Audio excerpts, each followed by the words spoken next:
a nossa série O Evangelho. Foi uma série toda em João capítulo 3. E nós vamos finalizar hoje falando sobre o Filho amado, lá em João 3, versículos 31 a 36. Eu quero já convidar você, meu irmão, a abrir a sua Bíblia, João 3, e nós estaremos lendo os versículos 31 a 36. E nada melhor do que terminar uma série falando sobre o Evangelho, do que falar sobre o autor do Evangelho, o Filho amado de Deus. João 3, 31 a 36. A palavra do Senhor diz assim: quem vem das alturas certamente está acima de todos. Quem vem da terra é terreno e fala da terra. Quem veio do céu está acima de todos e dá testemunho daquilo que viu e ouviu, mas ninguém aceita o seu testemunho. Quem, porém, aceita o testemunho que ele dá, certifica que Deus é verdadeiro. Pois aquele que Deus enviou fala as palavras de Deus, porque Deus não dá o Espírito por medida. O Pai ama o Filho e entregou todas as coisas nas suas mãos. Por isso, quem crê no Filho tem a vida eterna. Quem se mantém rebelde contra o Filho não verá a vida, mas sobre ele permanece a ira de Deus. Vamos orar mais uma vez? Pai, obrigado a Deus pela tua palavra que nós acabamos de ler. Eu te peço, ó Pai, em nome de Jesus, que o Senhor, ó Deus, ilumine as nossas mentes e nos traga o entendimento da tua palavra e nos ajude a aplicá-la no nosso dia a dia, em nome de Jesus. Amém. Meus irmãos, eu quero introduzir hoje, trazendo uma frase que eu gosto muito de citá-la, e eu já trouxe em diversos natais. Sempre no Natal eu trago essa frase, que é uma frase de C.S. Lewis, que diz: o Filho de Deus tornou-se homem para possibilitar que os homens se tornem filhos de Deus. Que frase linda. Claro que C.S. Lewis não está se comprometendo com uma espécie de universalismo, de dizer que todos são filhos de Deus. Isso não é bíblico, isso não é verdade. A palavra do Senhor diz que os filhos de Deus são aqueles que têm o Espírito Santo habitando nos seus corações. E nós já aprendemos que para termos o Espírito em nosso coração, nós precisamos crer no Filho. É o Filho que nos dá essa dádiva maravilhosa do Espírito Santo. Agora existe uma questão bem interessante aí, porque é o próprio Espírito que gera no nosso coração a fé. E então, ele é outorgado a nós como selo do nosso pacto, da aliança que nós temos com Deus. Que coisa maravilhosa, Deus agindo na nossa salvação. Isso é tão verdade quanto nós lemos em João 1:12, que mais uma vez não se compromete com a falsa ideia de que todos são filhos de Deus, mas aqueles que creem, aqueles que receberam o Filho. Olha aqui que diz João 1:12: mas a todos quanto receberam, deu-lhes o poder de serem feitos filhos de Deus, a saber, aos que creem no seu nome. A fé é necessária, receber Jesus como único e suficiente Salvador é necessário, e nós temos esse privilégio maravilhoso de sermos feitos filhos de Deus. Vamos entender isso, primeiro, entendendo quem é o Filho amado, esse grande, esse singular, esse majestoso, esse supremo Filho de Deus, conforme o texto nos revela. Nós estamos estudando o Evangelho, e eu sempre tenho trazido essa citação do Tim Keller, só para nós lembrarmos. O Evangelho é a boa notícia. Do quê? Do que Deus fez. Evangelho nunca diz respeito ao que eu faço para Deus. Evangelho é sempre o que Deus fez por nós, para nós, através de Cristo. Então o Evangelho é a boa notícia de que Deus consumou a nossa salvação. Onde? Na cruz, por meio de Cristo, para nos levar a um relacionamento restaurador com Ele e, por fim, destruir todos os efeitos do pecado no mundo. Esse é o Evangelho, e mais uma vez nessa noite, espero que entendamos o Evangelho do Senhor. Amém? Bom, vamos entender o contexto do capítulo 3 todo. No capítulo 3 de seu Evangelho, o apóstolo João registra duas histórias. Nós temos aqui duas histórias no capítulo 3, das quais ele destaca a essência do Evangelho, o Filho amado, que é o tema dessa noite. A primeira história, João nos conta a ocasião em que um mestre da lei fariseu chamado Nicodemos, vai até Jesus e o Senhor o ensina sobre a necessidade do novo nascimento e da fé em Jesus para a vida eterna. Nós vimos isso nos 2 primeiros sermões, quando Nicodemos foi até Jesus, e Jesus disse, olha, é necessário nascer de novo. Novo nascimento é conversão, novo nascimento é transformação, mudança de coração, regeneração, é efetuado apenas pelo Espírito Santo e somente naqueles que creem em Cristo. E nós vimos então, no 2º sermão, que Cristo é o presente de Deus para nós, para todo aquele que nele crê, não pereça, não morra, mas tenha a vida eterna. Para que todo aquele que nele crê, não pereça, não morra, mas tenha a vida eterna. Então esses foram os 2 primeiros sermãos. Na segunda história, nós aprendemos aí que João traz um outro enredo, uma outra história, um outro acontecimento, um acontecimento que aconteceu com João Batista e os seus discípulos. E ele traz as palavras de João Batista. E é importante a gente diferenciar o apóstolo João, que é o autor do Evangelho, e João Batista, que é o primo de Jesus, que antecedeu Jesus, que não escreveu nada, mas ele estava ensinando seus discípulos aqui, e João registra isso. Então ele registra as palavras de João Batista aos seus discípulos, depois que eles discutiram com um judeu quanto a Jesus, com respeito ao batismo que os discípulos de Jesus faziam, e principalmente com respeito ao fato de que Jesus estava recebendo mais pessoas do que João Batista. Isso parece que frustrou, de certa forma, os discípulos de João Batista, e aí João Batista vai dizer, olha, importa é que ele cresça e que eu diminua. Se as pessoas estão indo para ele, glória a Deus. É ele mesmo que tem que receber as pessoas, e não eu. Então, essa é a palavra. Então, essa é a segunda história. João Batista, por sua vez, fala de sua alegria em cumprir os propósitos de Deus e ver a glória do noivo, Cristo, alcançando a sua igreja. Ele diz, os últimos versículos do sermão da semana passada. O que tem a noiva é o noivo. O amigo do noivo que está presente, o escuta, se alegra muito por causa da voz do noivo. Quem que é o amigo do noivo? João Batista. Pois essa alegria já se cumpriu em mim. O que João está dizendo é, se o povo está indo ver Jesus, o povo, a igreja, é a noiva de Cristo. E eu estou me alegrando com isso. Porque quem tem a noiva é o noivo, é Cristo, não sou eu que sou amigo do noivo. Eu me alegro em ver se cumprindo nele aquilo que eu tanto ansiava. É esse o ponto. Pois essa alegria já se cumpriu em mim. E aí ele conclui dizendo, convém que ele cresça e que eu diminua. O texto de hoje é a continuidade do ensino de João Batista aos seus discípulos. Então nós estamos aqui dentro das palavras de João Batista aos seus discípulos. Seu propósito é claro, explicar por que Cristo é superior a ele e a todos os demais profetas. Então a pergunta é, por que Cristo é superior a ele? Por que convém que ele cresça e que eu diminua? João Batista vai explicar isso no texto que nós lemos. Em sua conclusão, temos a mesma verdade que Cristo ensinou a Nicodemos, que só o Filho de Deus, ou que só no Filho de Deus, há salvação para o pecador. Isso que é legal. João, o apóstolo, ao escrever o seu evangelho, ele pegou 2 histórias. Não necessariamente 2 histórias que aconteceram simultaneamente. 2 histórias que aconteceram. E ele pegou essas 2 histórias e colocou no mesmo capítulo com um propósito.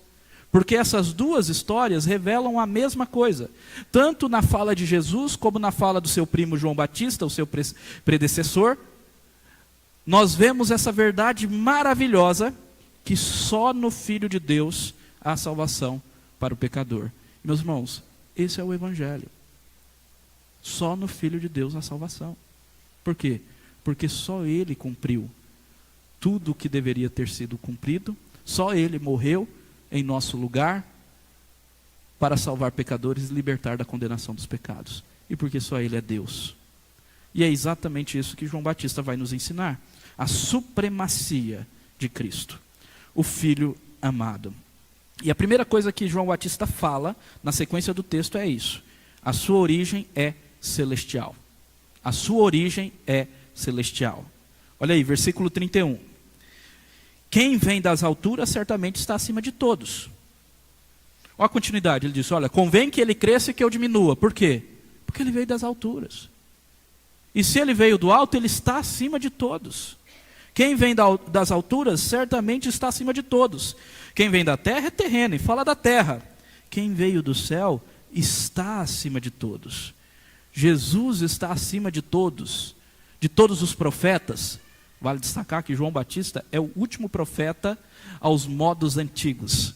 O último profeta aos moldes do Antigo Testamento. Em João Batista os profetas morreram. Então, o que João está dizendo é que a revelação aos modos do Antigo Testamento se encerraram, ou se encerrou. A revelação se encerrou em João Batista. E agora quem veio depois dele é superior. Porque não é um profeta humano. Porque não é alguém que nasceu da terra, mas é alguém que veio do céu. O autor de Hebreus nos fala isso. Quando ele diz o seguinte, que o nosso Deus falou de muitas maneiras aos pais pelos profetas, mas nesses últimos dias nos falou pelo Filho. Hebreus capítulo 1, versículos 1 a 3.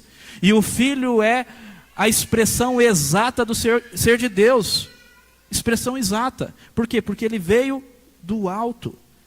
Essa é a revelação principal. É isso que ele vai concluir. E olha só, João Batista já tinha dito isso. João já tinha registrado lá em João 1,15, que João Batista dá testemunho a respeito dele e exclama dizendo: este é aquele a quem eu disse, ele vem depois de mim, mas é mais importante do que eu, pois já existia antes de mim. Meus irmãos, o nosso Senhor Jesus, o Filho, nosso Deus Todo-Poderoso, Criador, sempre existiu. O Pai, o Filho e o Espírito Santo existem eternamente. Então o Filho já existia antes de João. Tomou a forma humana, se encarnou para morrer como recebendo a maldição de pecadores, mas ele sempre existiu. Por isso ele tem a superioridade. Por isso ele é superior a qualquer homem e a todos os homens. Por isso a sua revelação é superior. Por isso o seu poder é insondável. Nós vamos chegar a isso. Lá em Colossenses 1, 13 a 20, Paulo também nos revela isso. Olha que coisa linda esse texto. Eu trouxe ele aqui nos slides para os irmãos. Ele nos libertou do poder das trevas e nos transportou para o reino do seu Filho amado, ou do Filho do seu amor em algumas versões. O que é interessante é que nós estamos falando sobre o Filho amado. Então ele nos transportou para o reino do Filho do seu amor, ou do seu Filho amado, em quem temos a redenção, a remissão dos pecados. Agora olha só, ele é a imagem do Deus invisível, o primogênito de toda a criação, não que ele foi criado, mas que ele tem a primazia sobre toda a criação, pois nele foram criadas todas as coisas. Aí agora a ênfase de que ele é o Criador. Nos céus e sobre a terra, visíveis e invisíveis, sejam tronos, sejam soberanias, quer principados, quer potestades, tudo foi criado por meio dele e para ele. Ele é antes de todas as coisas, e nele tudo subsiste. A existência de tudo está em Cristo. Cristo é o sustentador de todas as coisas. Hebreus fala a mesma coisa. Hebreus diz que ele sustenta todas as coisas pela palavra do seu poder. Hebreus 1, 1 a 3, que eu já citei. Ele é o cabeça do corpo. A igreja é o corpo, então ele é o cabeça. Quem manda é ele, a igreja não tem dono. Se tiver tendo dono, está errado. Ele é o cabeça do corpo, que é a igreja. Ele é o princípio, o primogênito dentre os mortos, o primeiro a ressuscitar, para ter a primazia em todas as coisas. Porque Deus achou por bem que nele residisse toda a plenitude. Toda a plenitude. E que havendo feito paz pelo sangue da sua cruz, olha o evangelho aí, por meio dele reconciliasse consigo mesmo todas as coisas, quer sobre a terra, quer nos céus. O que ele fez? Paz. Mesmo sendo tão poderoso, tão majestoso, tão glorioso, se humilhou, se esvaziou, morreu numa cruz para salvar pobres pecadores como nós. Então ele é superior. É isso que nós vemos no primeiro ponto aqui, a sua origem é celestial. E se a sua origem é celestial, olha a continuidade do argumento de João. Então o que ele fala não é como nós humanos falamos. Porque a nossa fala, ela é uma fala que pode haver erros. Mesmo pregando a palavra, às vezes nós erramos em uma coisa ou outra. e nós precisamos sempre nos submeter ao Senhor e pedir perdão quando erramos, mas o Senhor Jesus Cristo não. Por quê? Porque Ele testemunha o que viu e ouviu. Olha só, versículo 32, e dá testemunho daquilo que viu e ouviu. O seu testemunho é um testemunho celestial. Ele está falando do que ele sabe. Ele está falando das coisas como elas realmente são. Quando nós aqui da terra, nós temos o nosso conhecimento ofuscado pelo pecado. Nós não conseguimos ver as coisas da maneira que elas são. Nós estamos cheios, nós temos várias narrativas e muitas vezes isso cega os nossos olhos para aquilo que realmente é a verdade. Mas Jesus não. Ele vê da maneira que as coisas são. E Ele viu todas as coisas como são e trouxe esse testemunho maravilhoso para nós. Por isso nós podemos aceitar a palavra dele. E aí no versículo 31 nos é dito que ele não é terreno e nem fala da terra. Quem vem da terra é terreno e fala da terra, coisas da terra. Jesus não, Jesus fala coisas celestiais. E por isso as pessoas não recebem. Porém, os homens rejeitam o seu testemunho. Versículo 32. Mas ninguém aceita o seu testemunho. Aqui está refletindo aquilo que já foi dito no capítulo 3, versículo 19. Que a luz veio ao mundo e os homens amaram mais as trevas do que a luz, porque as suas obras eram más.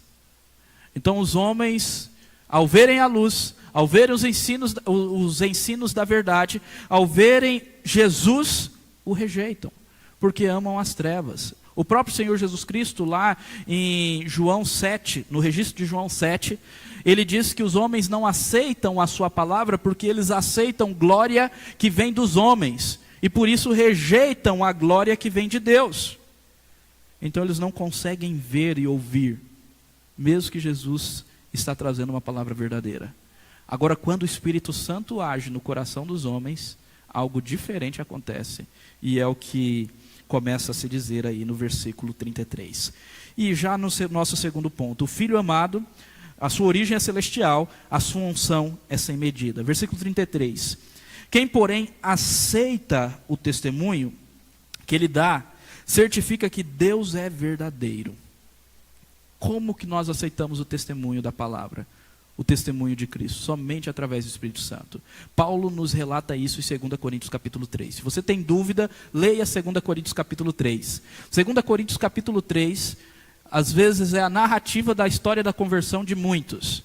De ouvirem o Evangelho várias vezes e não entenderem, e de repente, como as escamas caindo dos olhos, conseguirem compreender e ver a glória de Deus no Evangelho. Paulo fala sobre isso, que os judeus liam as Escrituras e não conseguiam ver a glória de Deus como umas escamas que estavam em seus olhos, mas quando lhes era tirada essa escama pelo Espírito, onde há o Espírito do Senhor, há liberdade, então eles podiam ver a glória de Deus e serem transformados de glória em glória.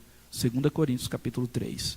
Então, os que aceitam o testemunho, porque o Espírito agiu nos seus corações, eles certificam que Deus é verdadeiro. O que está sendo dito aqui? Nós temos que ter em mente que João Batista, que está falando essas palavras, está refletindo sobre o batismo de Jesus. E o que aconteceu no batismo de Jesus? Olha só, eu trouxe as palavras de Lucas, o registro de Lucas do batismo. Ao ser batizado, ao ser todo o povo batizado, Jesus também foi batizado. E aconteceu que, enquanto ele orava, o céu se abriu, o Espírito Santo desceu sobre ele em forma corpórea como pomba, e do céu veio uma voz que dizia: Tu és o meu filho amado, em ti me agrado. Toda essa passagem está refletindo isso daqui, mas à frente nós vamos ver sobre o Espírito Santo que foi derramado sobre Jesus. Jesus foi ungido pelo Espírito Santo sem medida. Exatamente isso, o Espírito Santo desceu sobre ele. Mas agora se destaca aqui a fala do Pai, que diz: Tu és o meu filho amado, em ti me agrado, em quem me comprazo, em quem eu tenho prazer. O Pai dá o testemunho sobre o Filho. Essa não é a única vez, ele deu outras vezes, mas lembrando que é João Batista que está falando essas palavras. João Batista está refletindo sobre isso. O apóstolo João confirma em sua epístola que que era isso que realmente que ele gostaria de dizer nesse ponto, ao falar o seguinte, olha só, 1 João 5,10, aquele que crê no Filho de Deus tem nele esse testemunho, aquele que não dá crédito a Deus faz de Deus um mentiroso, porque não crê no testemunho que Deus dá a respeito do seu Filho. Estão entendendo? Qual testemunho Deus deu a respeito do seu Filho? Ele é meu Filho amado, nele eu tenho prazer, só ele salva. Se você crê, você está certificando que Deus é verdadeiro. Se você não crê, você está dizendo que Deus é mentiroso. E isso é juízo, porque Deus não é homem para mentir. Estão entendendo agora? É isso que está acontecendo aqui. Quando ele diz, no versículo 33, quem porém aceita o testemunho que ele dá, certifica que Deus é verdadeiro. Que testemunho? Este é o meu Filho amado, a quem me comprazo. Na continuidade ele diz, pois aquele que Deus enviou, João 3,16 nos fala sobre isso, porque Deus amou o mundo de tal maneira que enviou o seu único Filho, para todo aquele que nele crê não morra, mas tenha vida eterna. Mas aquele que Deus enviou fala as palavras de Deus. Papel da segunda pessoa da Trindade, em toda a história da redenção, é revelar Deus, o ser de Deus, é nos trazer a palavra. Cristo é a palavra encarnada. Onde nós vemos isso? João 1,18. Ninguém jamais viu Deus, o Deus unigênito, ou seja, o Filho, que também é Deus, que está junto ao Pai, é quem o revelou. Cristo revela, Cristo traz a palavra de Deus, por isso nós precisamos confiar naquilo que Ele diz. É isso que o texto está dizendo, pois aquele que Deus enviou fala as palavras de Deus. E aí última ênfase de João é porque Deus não dá o Espírito por medida. E o que João está querendo dizer? Que Jesus recebeu o Espírito Santo sem medida, ou seja, sem limite, para anunciar a verdade. Certamente João está fazendo um contraponto com aquilo que ele disse anteriormente. Lá no versículo 27, olha aí o versículo 27 na sua Bíblia. João respondeu, ninguém pode receber coisa alguma se não lhe for dada do céu. Vocês mesmos são testemunhas de que eu disse, eu não sou o Cristo, mas fui enviado como seu precursor. João, ele sabia que ele não era o Cristo. Ele havia recebido uma missão. Ele sabia que o Espírito tinha sido dado a ele para cumprir essa missão. Agora, em Cristo é diferente. Cristo há uma plenitude do Espírito Santo. Nele reside toda a plenitude, como nós vimos lá em Colossenses. Porque Ele é o nosso Deus. Ele foi ungido no ato do seu batismo pelo Espírito Santo para ser profeta, para ser rei, para ser sacerdote. Como profeta ele anuncia a palavra de Deus, como sacerdote ele intercede por pecadores, e como rei ele reina soberanamente sobre as nossas vidas. E tudo isso através da unção do Espírito. O que é maravilhoso é que ele nos oferece o seu Espírito. E todo aquele que nele crê recebe a promessa do Espírito Santo. Claro que nós recebemos de uma maneira diferente, porque nós recebemos para desenvolvermos certos dons para a glória do Senhor. Mas toda a igreja também é chamada a ser profeta, a ser sacerdócio real e a ser embaixadores. Nós reinamos com Cristo, entendendo que somos embaixadores dele neste mundo caído. Amém?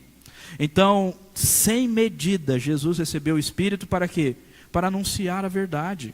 E onde está isso? O texto que nós já lemos, lá de Lucas. O Espírito desceu sobre ele em forma corpórea como pomba. Aqui é o melhor texto para você ensinar trindade para crianças, por exemplo, adolescentes.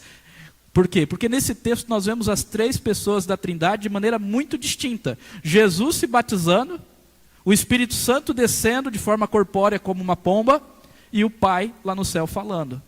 Este é meu Filho amado. A voz, o Pai, o Filho se batizando e o Espírito descendo. Pai, Filho e Espírito Santo, preocupados com a nossa salvação. Que honra maravilhosa. Isso é evangelho. Isso é glória. Continuando, o Filho amado também nos dá a salvação, e a sua salvação é exclusiva. Então, filho amado, a sua origem é celestial, a sua unção é sem medida, e a sua salvação é exclusiva. Agora eu vou explicar o que significa esse exclusivo aí. Mas vamos entender o texto. Na sequência, o texto diz: o pai ama o filho. Mais uma vez, João está refletindo sobre o quê? Sobre o batismo. João ouviu isso. Este é o meu filho amado. E ele fala: o pai ama o filho e entregou todas as coisas nas mãos dele. O pai ama o filho. Este é o meu filho amado. E todas as coisas estão em suas mãos. Em Colossenses 1,19, nós já lemos, diz que nele está toda a plenitude. Tudo está em sua mão, tudo nele subsiste. O nosso Senhor Jesus Cristo tem todo o poder. Ele é o Deus Todo-Poderoso. Não há nada que ele não controle. Não há nada que ele não possa fazer. Ele reina soberanamente. Tudo está entregue em suas mãos. E nós precisamos confiar nessas palavras, nesse testemunho verdadeiro. Inclusive, se tudo está em suas mãos, também em suas mãos está a salvação. E ele concede a todos? Não, àqueles que creem nele. Por isso é exclusiva.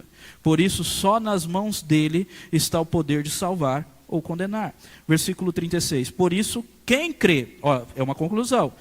João está falando: o pai ama o filho, entregou tudo em suas mãos. E o fato de tudo estar em suas mãos é que faz com que quem crê no filho tenha vida eterna. Mas quem se mantém rebelde contra o filho não verá a vida, mas sobre ele permanece. Já expliquei isso. Depois da queda, depois do pecado, nós já estamos em condenação. Essa é uma das formas que nós precisamos ver esse mundo. Condenação ainda não virá. Nós já estamos num mundo condenado, amaldiçoado pelo pecado. Claro que ainda não em plenitude. Existe ainda uma condenação maior. Porque Deus freou o mal. Porque Deus é longânimo e misericordioso. Porque Deus ainda mantém a graça comum. Porque Deus ainda envia o seu Espírito a este mundo. Mas esse mundo já é amaldiçoado. Agora, aqueles que não têm o Filho, eles continuarão, permanecerão debaixo da ira de Deus. E vai haver um momento que essa ira vai ser integral. Só ira, não vai ter mais graça comum. Não vai ter mais misericórdia. Não vai ter mais longanimidade. Não vai ter mais Espírito Santo. Não vai ter mais igreja. Não vai ter mais freio do mal. Só ira. Isso se chama nas Escrituras Sagradas de inferno. Inferno. Condenação eterna. Segunda morte. Morte eterna. Agora, eu não quero enfatizar a condenação, mas é uma realidade. Eu quero enfatizar a vida eterna. Jesus tem poder para salvar. Nós cantamos uma música assim. E tem poder para salvar. Ele tem. Por quê? Porque ele é Deus. Porque Deus entregou todas as coisas na mão do seu Filho amado. Porque ele é o Filho amado de Deus, do Pai, que cumpriu o seu propósito, que viveu a vida que nós deveríamos viver, morreu a morte que nós deveríamos morrer, para então salvar pecadores. E todo aquele que nele crer, todo aquele que coloca a sua confiança nele, não será condenado. A mesma conclusão do versículo 36 é a conclusão do versículo 16. 16 é a palavra de Jesus para Nicodemos. Porque Deus amou o mundo de tal maneira que deu seu único Filho, para todo aquele que nele crê não pereça, mas tenha vida eterna. Versículo 36 é João Batista falando sobre o seu primo.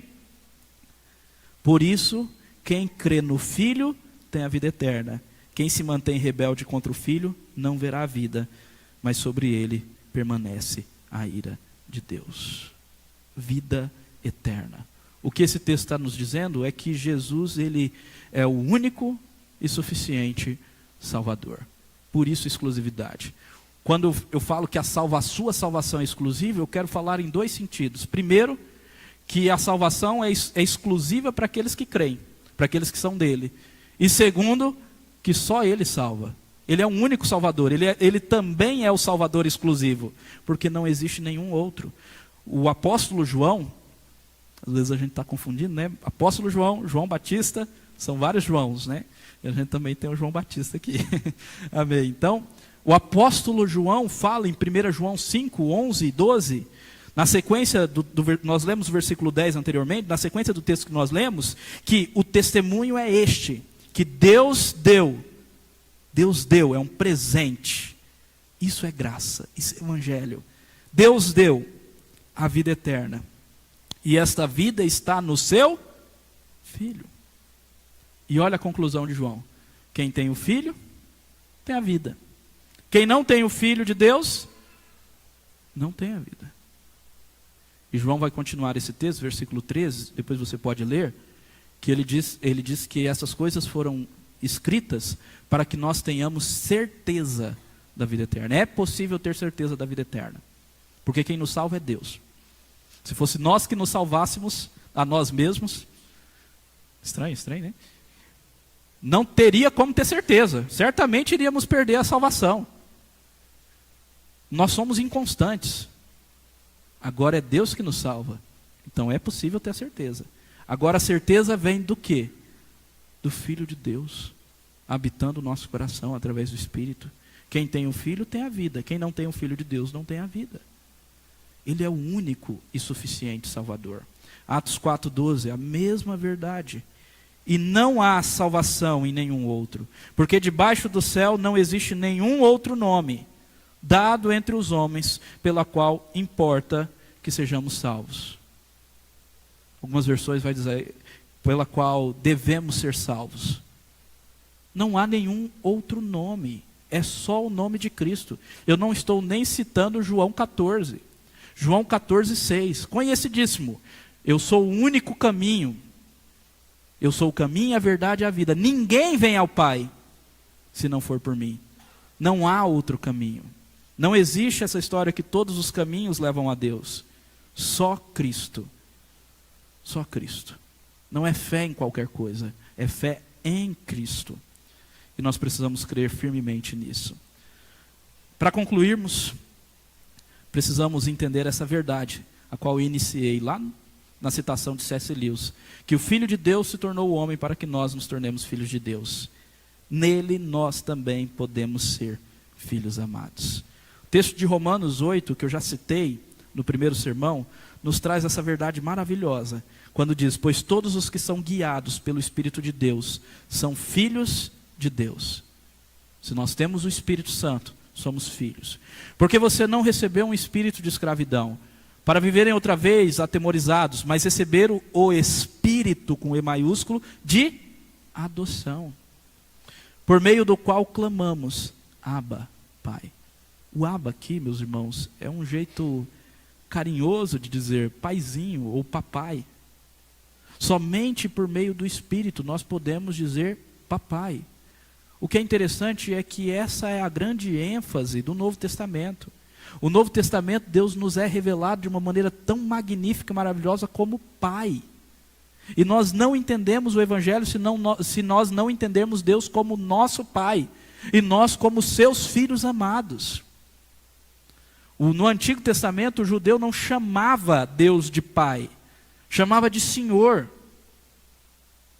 Exceto em raras exceções. Agora no Novo Testamento não, Jesus nos ensinou a chamá-lo de Pai, na própria oração, que nós damos o nome de Pai Nosso. Que revolução é essa oração? Pai Nosso, é um Pai que é nosso, é o meu Pai, que tem um relacionamento pessoal comigo, mas que está nos céus e eu não devo desrespeitá-lo. Pai Nosso que está nos céus. E Paulo está dizendo que você só pode orar assim, se você tiver o Espírito Santo. Ou seja, a oração do Pai Nosso é para salvos, é para crente, é para gente que já creu e se entregou totalmente. Não estou dizendo que os ímpios não podem orar, mas chamá-lo de Pai como um filho amado é um privilégio só dos crentes, só dos salvos, só daqueles que têm Cristo. É isso que está dizendo aqui. Mas vocês receberam o espírito de adoção. Vocês são adotados como filhos. E por isso nós clamamos, Abba, Pai, Paizinho. E o próprio Espírito, mais uma ênfase que nós podemos ter a certeza da salvação. O Espírito Santo confirma com o nosso espírito que somos filhos de Deus. E essa convicção deve nos direcionar. Como praticar? Eu quero fazer algumas perguntas para levar os irmãos à prática. Primeiro, você entendeu o Evangelho? São 4 semanas nós pregando aqui o Evangelho em João 3. Você entendeu o Evangelho? Você entendeu a boa notícia que você pode ser um filho amado de Deus e receber o perdão de seus pecados e a vida eterna? Você pode ser um filho amado de Deus, essa é a ênfase, e receber perdão dos seus pecados e a vida eterna. Coisa maravilhosa. Você compreendeu que a salvação é exclusiva para os que creem em Jesus? E o Filho de Deus é o único, exclusivo Salvador? Não existe nenhum outro. Se você entendeu tudo isso, o que acha de hoje mesmo se render ao Senhor Jesus, o amado Filho de Deus, como seu único e suficiente? Você não precisa de nenhum outro Salvador. Você não precisa ir para a Trindade a pé. Você não precisa subir uma escadaria. Você não precisa de um salvador político. Você não precisa você mesmo dar um jeito na sua vida antes de vir para Jesus. Isso é orgulho. É Jesus que vai dar um jeito na sua vida. E se Ele limpar, é infinitamente melhor do que você tentando tirar as suas feridas. Creia nele. Se alguém ainda não creu aqui, creia. Eu sei que os irmãos estão domingo após domingo aqui na igreja. Eu conheço a história dos irmãos. Alguns caminham há mais tempo, outros há menos tempo. Mas nós não conseguimos ver o coração. Eu não sei se o verdadeiro evangelho já está no seu coração, ou se sua vida cristã é pautada por legalismo, por moralismo, por religiosidade ou qualquer outra coisa. Então, meu irmão, em nome de Jesus, se renda a Jesus. Aqueles que o receberam, receba Jesus. Deu-lhes o poder de serem feitos filhos de Deus. Creia no evangelho, aceite a palavra. Todos os que aceitaram o testemunho que ele dá certificam que Deus é verdadeiro. Em nome de Jesus. E se você já creu, descanse nele. Ele é o único e suficiente Salvador. Você não precisa de nada mais. Paulo fala isso aos Gálatas. Ó, Gálatas insensatos. Paulo estava bravo. Como que vocês ouviram o evangelho e já estão indo para outro evangelho que não é outro? Vocês estão querendo ir para as obras. Você não precisa de nada além de Cristo. Descanse nele. Confie em seu testemunho verdadeiro. Cristo é a palavra encarnada. E no fato de que Ele tem todo o poder em suas mãos. Nada pode nos separar do amor de Cristo por causa disso. Se Ele nos prometeu salvação e vida eterna, Ele dará. Se Ele prometeu que Ele irá voltar, mesmo que demore mais 1000 anos, Ele vai voltar. Porque Ele é verdadeiro e Ele é poderoso. Descanse nisso. E por fim, adore-o pelo presente da vida eterna. Glorifique a Deus como seu filho. Adoração e viver para a glória de Deus é o nosso propósito. Olha o que o Sinclair Ferguson nos diz. Se você quiser julgar o quão bem uma pessoa entende o cristianismo, descubra o quanto ele pensa em ser filho de Deus e ter Deus como seu pai. Você pensa que você é filho de Deus? Essa é a declaração de propósito que motiva a sua vida, que te dá identidade? Eu sou um filho de Deus, um filho amado, em quem Deus tem prazer. Ou você nem ousa falar isso? Não, o que é isso? Isso é um desrespeito, dizer que Deus tem prazer em mim, pecador? Você está na graça? Você entendeu o evangelho? Ou você ainda está no legalismo, no moralismo, na tentativa de se auto-salvar? Talvez, eu sei que muitos de nós não tivemos pais que eram referência e nos atrapalha entender Deus como pai. Eu sei disso. Mas nós precisamos olhar para este amor abundante, mesmo que os nossos pais terrenos são falhos e são de fato. Olhar para Deus e compreender esse amor impressionante, esse amor magnífico, esse amor gracioso.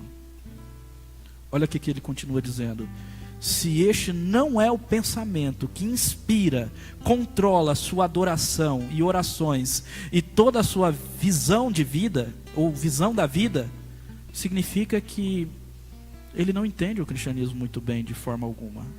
A adoção é o maior privilégio que o Evangelho nos oferece.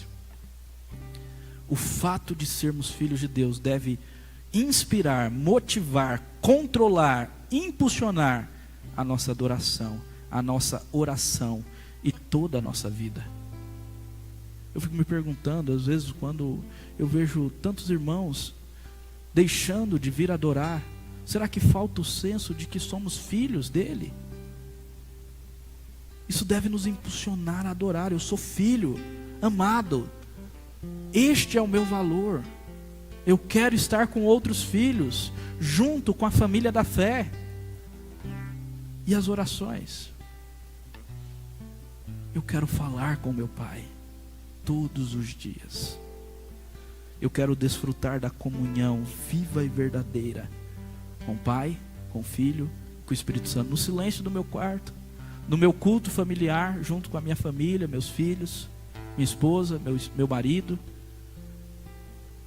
nos elos, nos discipulados, na igreja, junto com os irmãos, no meu trabalho, onde eu sou sal e luz. Você não deixa de ser filho. Sofia, Laura, podem ir para qualquer lugar, ainda serão minhas filhas. Não deixarão de ser. Aonde você estiver, você é filho de Deus. Creia nisso e faça com que essa verdade inunde o seu coração. Curva sua cabeça e ore.